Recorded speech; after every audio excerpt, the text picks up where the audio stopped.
SNEAKO and Myron had a debate. Really? After SNEAKO had seen Myron making some comments about Muslims, they decided to get up on a stream and talk it out. And, I'm going to start by saying, I think a lot of people, including myself, were wrong about SNEAKO in some regards. Can you guess how? Where's the joke? I could feel the cock joke loading. Here we go.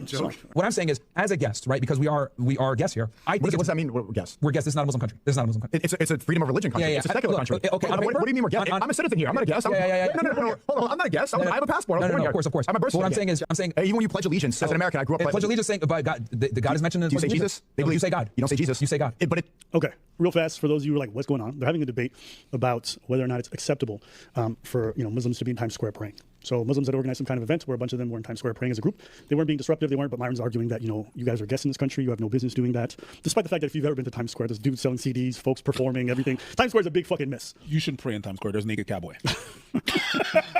But praying and naked cowboy and Spider-Man do not coexist. Yes. I watched the video. It really wasn't disruptive, but Myron's arguing it's not your home country. You're a guest here. And then SNEAKO's like, well, I'm a citizen. Why would you say I'm a guest in my own country? And that's where we're at. I also want to say the God part in the Pledge of Allegiance was added in the 50s, the 1950s. It wasn't actually there in the founding of America. It was added during the Cold War. The reason why is because the Russians were considered theists. They didn't have religion. And so to differentiate themselves, the Americans began mentioning God a lot to separate themselves from Which is not true. I just want to say that. So just for this, but let's keep going. Yeah, see, this is what I'm saying. Like, people saying, "Oh, look, Abba they want to be friends and stuff." They're probably just using this debate to shit on Myron more. I mean, they want to attack Myron and divide and conquer and make us. They're probably seeing an opportunity to put a wedge